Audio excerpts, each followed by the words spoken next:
നമസ്കാരം. ഇടവം രാശിയിൽപ്പെട്ട കാർത്തിക മുക്കാലെ രോഹിണി മകയിരം നക്ഷത്രക്കാർക്ക് നിങ്ങൾക്ക് ഏതാണ്ട് ഇപ്പോൾ നടക്കുന്ന ദശാകാലം ഏതാണെന്ന് നോക്കുക. വ്യാഴദശയാണോ, ചൊവ്വാദശയാണോ, ചന്ദ്രദശയാണോ എന്ന് നോക്കുക.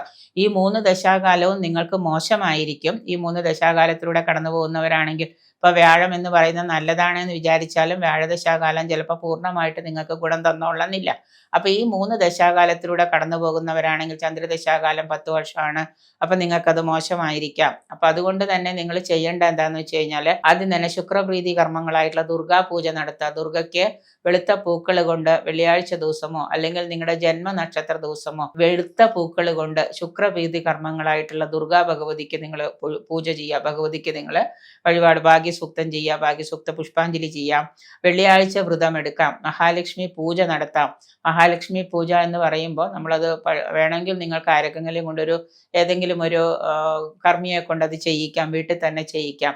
ഒപ്പം തന്നെ നിങ്ങൾക്ക് വെള്ളിയാഴ്ച വ്രതം എന്ന് പറയുമ്പോൾ അന്നേ ദിവസം അന്നം കഴിക്കാതെ ഒരു നേരം മാത്രം ഭക്ഷണം കഴിച്ച് രാത്രി അത്താഴപ്പശ്നി കിടക്കണ്ട, മറിച്ച് പഴങ്ങളോ ഏതെങ്കിലും സൂര്യാസ്തമയത്തോടു കൂടി ഏതെങ്കിലും പഴവർഗ്ഗങ്ങളോ പാലോ എന്തെങ്കിലും ഭക്ഷിച്ചുകൊണ്ട് വെള്ളിയാഴ്ച വ്രതം നിങ്ങൾക്ക് എടുക്കാം.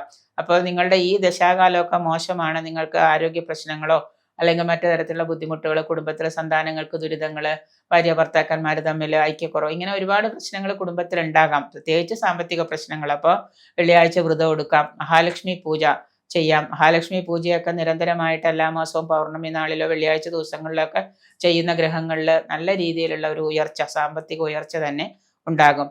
ഒപ്പം തന്നെ നിങ്ങൾക്ക് പതിവായിട്ട് ഇത് ചെയ്യുന്നതിനോടൊപ്പം തന്നെ ധനപരമായിട്ടുള്ള ഉയർച്ചയ്ക്കും സന്താന സൗഖ്യത്തിനും ഒക്കെ ആയിട്ട് ബുധനെ പ്രീതി വരുത്തുക. ബുധനെ പ്രീതി വരുത്തുക എന്ന് പറയുമ്പോൾ ബുധ അഷ്ടോത്തരമുണ്ട്. ഈ ബുധ അഷ്ടോത്തരം നമ്മൾ ജപിക്കുക. ബുധ അഷ്ടോത്തരം ജപിക്കുന്നതിനോടൊപ്പം തന്നെ നിങ്ങൾ കൃഷ്ണനാണ് ബുധൻ എന്ന് പറയുമ്പോൾ കൃഷ്ണനെ നിങ്ങൾ ഭാഗ്യസൂക്ത പുഷ്പാഞ്ജലി ചെയ്യാം. കൃഷ്ണന് നെയ്വിളക്ക് സമർപ്പിക്കാം.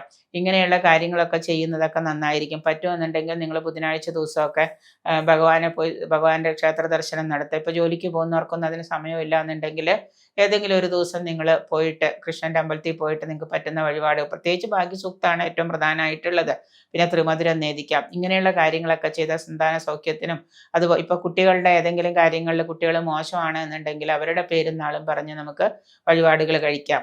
അവർക്ക് വേണ്ടിയിട്ട് നമുക്ക് ബുധാഷ്ടോത്തരം ജപിക്കാം. ഇങ്ങനെയുള്ള കാര്യങ്ങളൊക്കെ കുട്ടികളെയും പഠിപ്പിച്ചു കൊടുക്കുകയാണെങ്കിൽ നമ്മുടെ കുടുംബത്തിൽ സമാധാനവും ഐക്യവും സന്തോഷവും ഒക്കെ ഉണ്ടാകുന്നതാണ്. അതുപോലെ തന്നെ ഈ രാശിക്കാർക്ക് ചൊവ്വാദോഷം മൂലം വിവാഹം നടക്കാതിരിക്കുന്നുണ്ട് എന്ന് വിചാരിക്കുക. അങ്ങനെ വിവാഹം നടക്കാതിരിക്കുന്നുണ്ടെങ്കിൽ ഒരു നിശ്ചിത ചൊവ്വാഴ്ച, ഇപ്പോൾ ഒന്നുകിൽ ഒരു 3 അല്ലെങ്കിൽ ഒരു 7 അല്ലെങ്കിൽ ഒരു 11 അങ്ങനെ ഒരു നിശ്ചിത ചൊവ്വാഴ്ച നിങ്ങളുടെ കാഠിന്യമാണ്. ഇപ്പോൾ കുറച്ച് ഏജ് ഓവറായിട്ട് വിവാഹം നടക്കാതിരിക്കുന്നവരാണെങ്കിൽ ഒരു നിശ്ചിത ചൊവ്വാഴ്ച, ഒരു 7 ചൊവ്വാഴ്ച എടുക്കുക, അല്ലെങ്കിൽ ഒരു 11 ചൊവ്വാഴ്ച എടുക്കുക. എന്നിട്ട് അവിടെ നിങ്ങൾ അങ്കാരക പൂജ ചെയ്യുക.